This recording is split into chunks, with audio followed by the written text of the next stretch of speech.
Broadcasting from the business capital of the world, this is the Podcast Business News Network. And welcome back, everybody. Many of us dealing with anxiety, lots of stress. We have so much going on.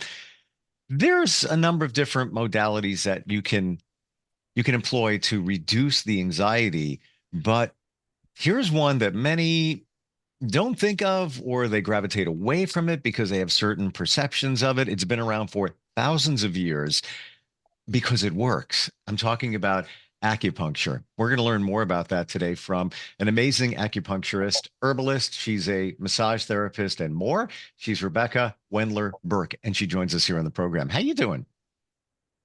Good, thank you. How are you? I'm good. I'm good. And I'm intrigued to learn more about acupuncture. I've never done it, to be very honest with you, but I've been studying it a little bit.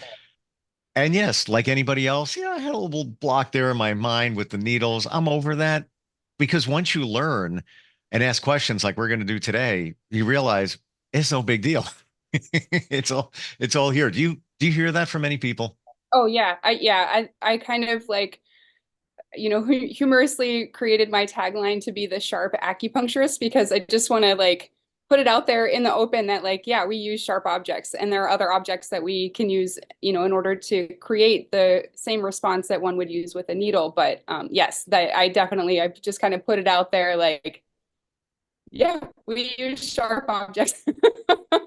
It can be a turn off for some people for sure.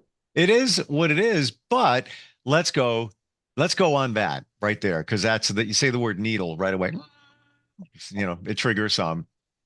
The needles that we're talking about are so fine, and I don't think many of us believe Mhm. that. Can you give us more detail? Yeah, so it's been said that like 100 acupuncture needles will fit into a syringe. So that is how thin they are, and they are based on different gauges for what the therapeutic effect is that the acupuncturist wants to create.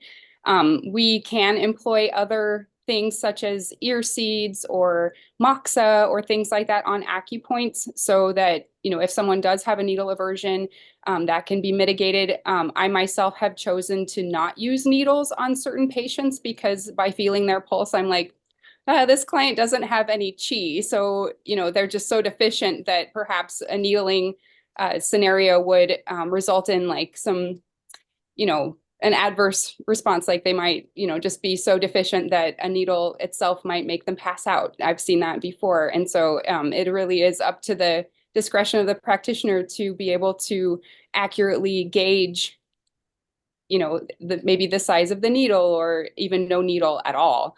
Mhm. Like on my child, I have used ear seeds on acupoints because I know for a fact that he wouldn't, sit for an acupuncture session. He'd be too squirmy, but I get the same benefit for sure. Hmm.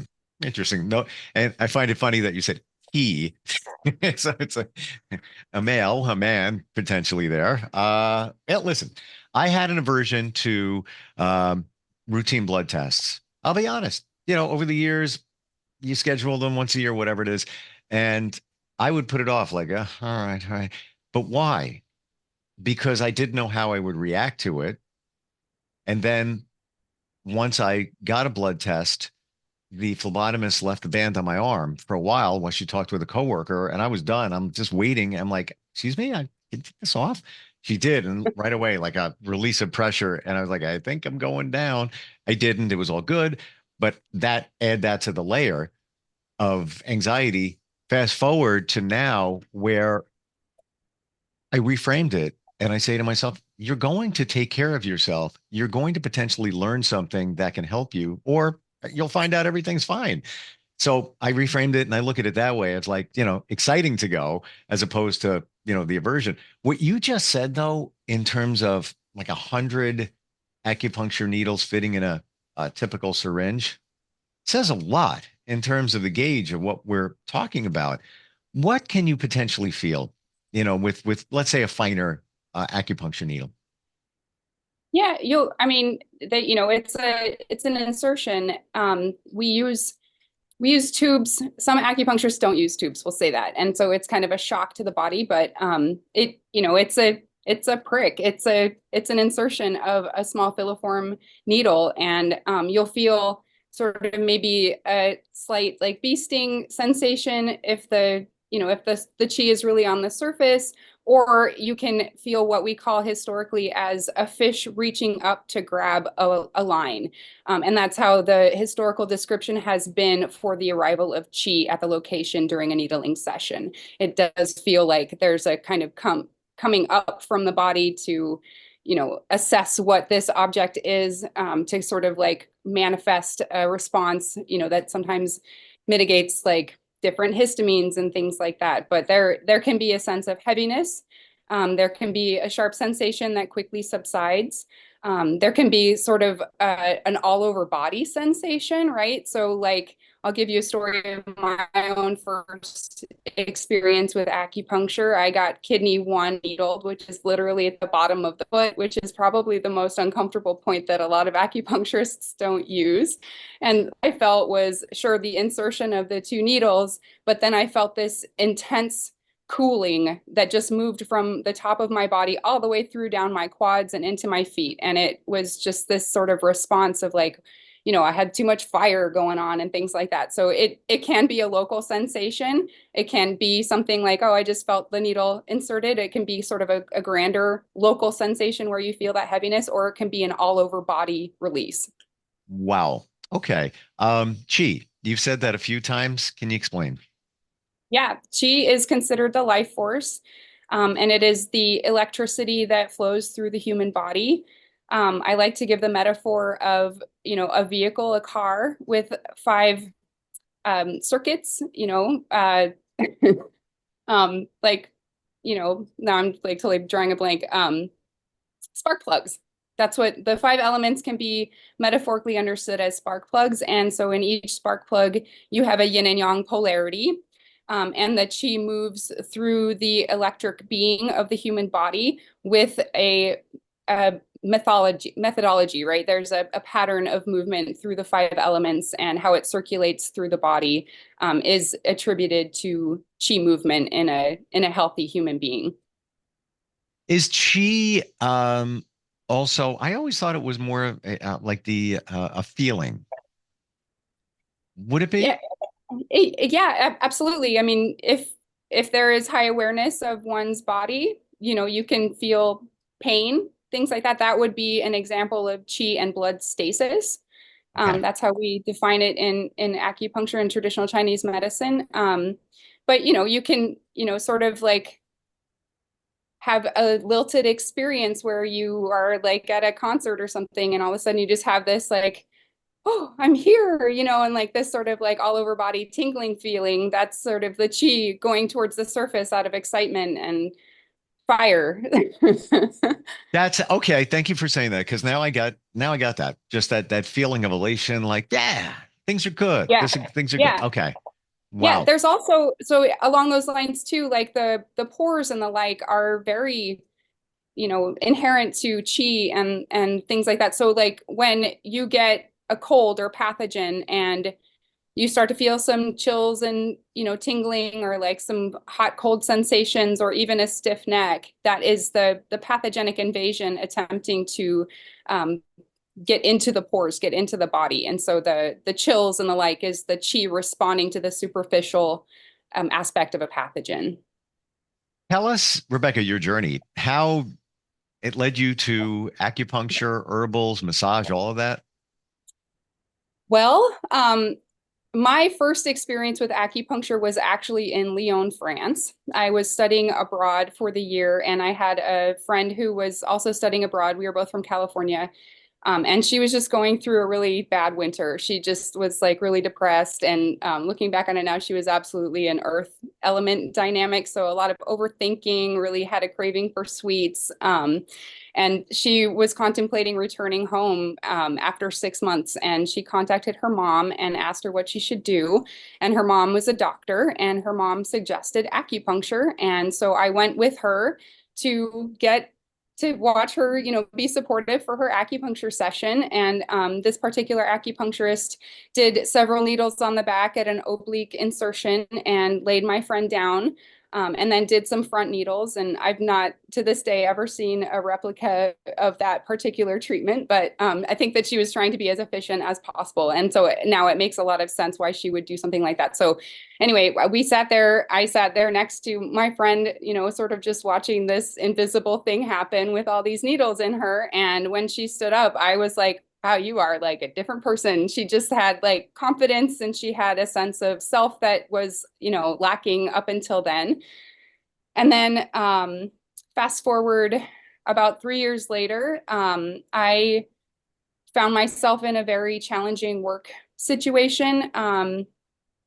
Only a couple of years ago did I actually put the pieces together to what had happened. I had gone around the corner from the place where I was working to have drinks with the boss of this particular bookstore and some of my friends. And I realized like 2 years later that I had been slipped something in that drink, and I wound up on the floor in the back of the bookstore in a very compromised situation. And I think it's safe to explain that it was maybe part of a Me Too scenario. And so I went into like a fiend trauma response. Like I didn't know what had happened.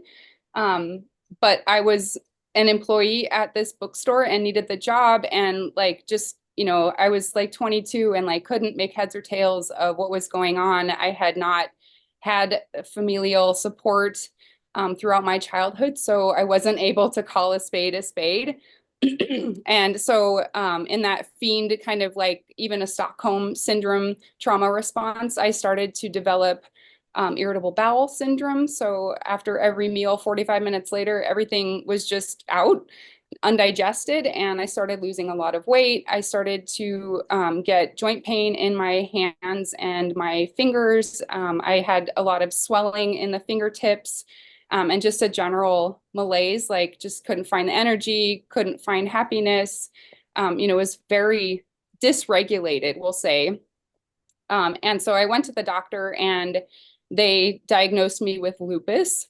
And, I was like 22, and ironically, a coworker at said bookstore recommended that I try acupuncture. And having seen the benefits with my friend, I decided, well, why not? I don't want to have to be on a lifelong course of drugs, of pharmaceuticals. I am too young for this. Like, I don't know how this happened. And so I was motivated to seek out something different. I at least wanted a second opinion. And so I sort of gave it my all. I found through 5 branches in Santa Cruz, California, a student-led treatment sort of modality. And there were 4 students, and they were being supervised by a teacher, and they inserted kidney 1 as the first point because I had a black tongue, which is, black tongue is a kind of serious kind of thing. It means that there is so much stasis and chi and blood stagnation that it just manifests as a black tongue. And so they like the whole, basically like the whole class was just like, let's look at her tongue. And so I stuck with acupuncture because, as I mentioned before, the sensation of feeling this sort of wash when kidney 1 was inserted bilaterally into my feet was very profound. And I continued to go weekly for 18 months, and I drank the herbal protocols that they had created for me. Looking back on it now, it was a combination of a formula called Gui Pi Tong and Sinisan. The Sinisan translates to for frigid extremities formula. So its mechanism was to resolve chi and blood stasis in the abdomen. And so 18 months, weekly acupuncture treatments, I found myself asymptomatic. I had a bigger, better outlook. I had a lot more vitality. I had some sort of hope and a sense of like, okay, I can do this. I'm gonna beat this. And then I moved to New York to pursue a publishing career. I went to NYU, their summer publishing institute, and met a very dear to this day friend by the name of Michio. And she and I were sort of like the yin and yang of Asia and Western. So she would always joke, she's like, oh, Rebecca, you're a Western mind trapped in or excuse me, you're an Asian mind trapped in a Western body, and I'm a Western mind trapped in an Asian body. And so we just had this sort of like yin and yang dynamic, and we thought a lot about, you know, our dreams. And so one of the profound things that happened, this was in 2001, and right before 9/11, she and I began discussing a potential magazine idea. We called it 1111 Ground Zero. And we both described these sort of apocalyptic crusade-like dreams that we were having. And then 9/11 happened, and I remember watching it from my rooftop in Brooklyn. I took photos. My housemate and I, you know, went to a hospital to donate blood. And it just was this very stressful situation. And I started to get the symptoms back again. I began having irritable bowel symptoms again, and just that sort of lethargy and that sense of hopelessness. And again, I sought out acupuncture through the Pacific College of Oriental Medicine in Manhattan, and got myself to a place of balance, if you will, and decided like I do not want to be in publishing. I did end up getting hired at St. Martin's Press, and I just it just wasn't jiving with me. Like it was just the kind of like, I don't want to be doing this. This isn't for me. What I really wanted to find was a way to be of service to others. I wanted to find a route to bring hope through acupuncture or something like that, that I had used to get myself back on track after a series of unfortunate events, we'll say. Thank you for sharing that. And there's a lot going on there that at least I'm seeing to identify, in that something happens to you. The trauma translates into physical challenges within your body. Many of us don't realize that. We're dealing with these chronic issues, and you're like, I guess it's hereditary. I don't know why it's. No, there's a reason it goes back.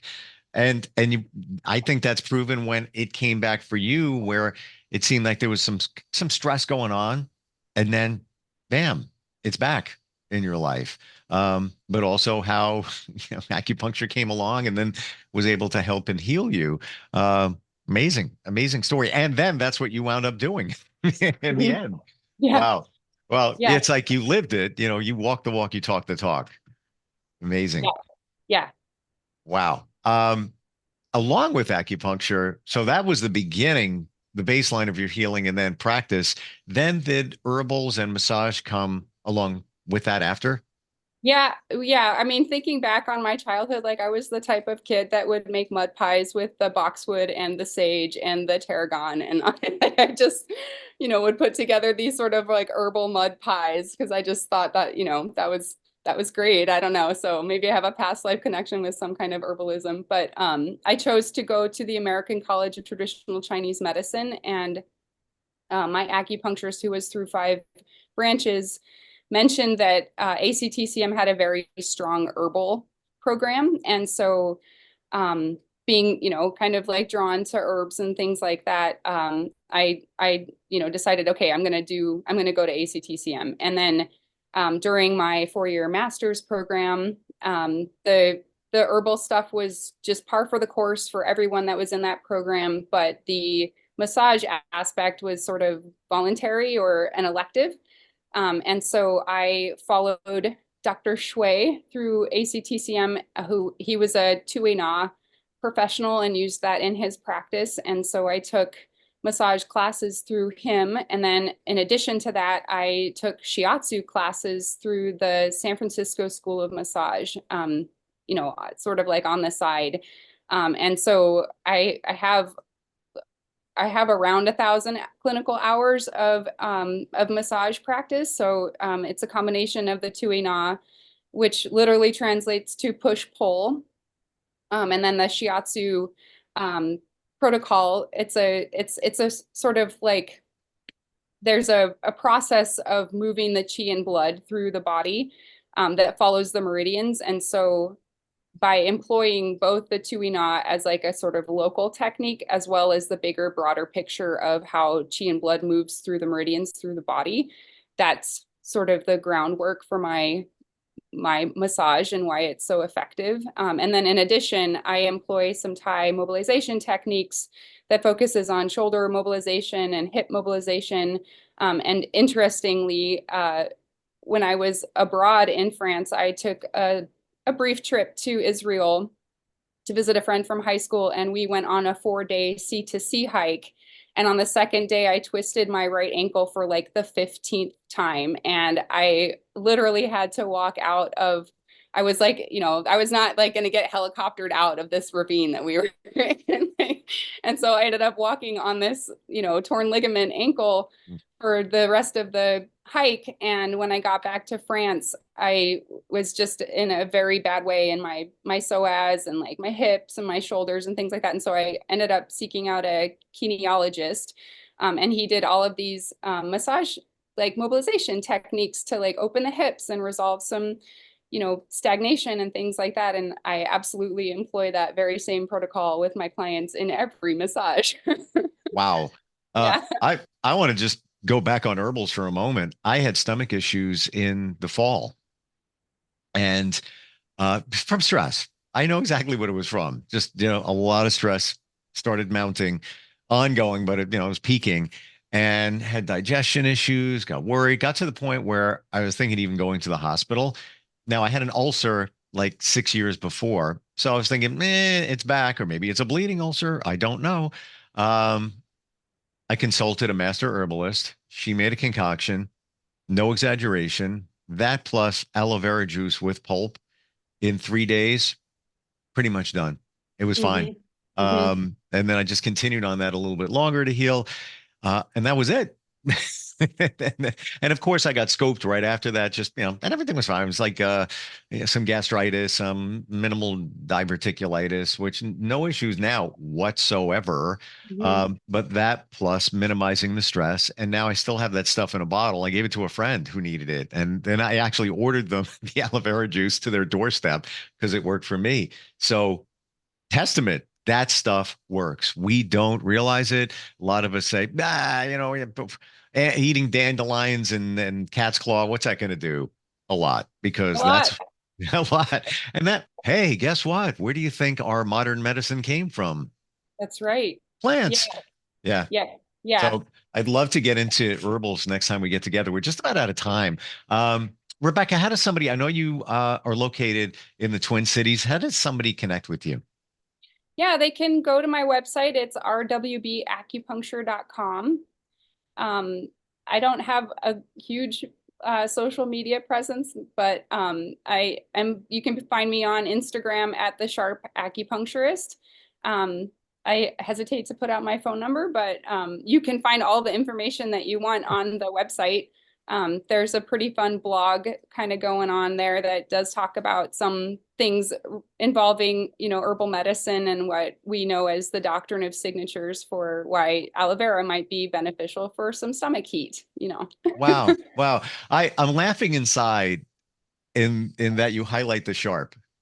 you know, an apple is an apple. Okay. It is, we can't, that's a lemon. I'm telling you, people, no, so there is, a sharp device involved. However, when you said before that you could take 100 of those if you're dealing with that gauge and put it in a typical syringe, that says it all right there. So appreciate your honesty and transparency in all of this. And great talking with you. Really was. Yeah, thank you, Steve. Likewise. Yeah, looking forward next time we get together, and maybe herbals. We'll dig into that. Yeah. Thank you for being here today. Thank you. We will be right back.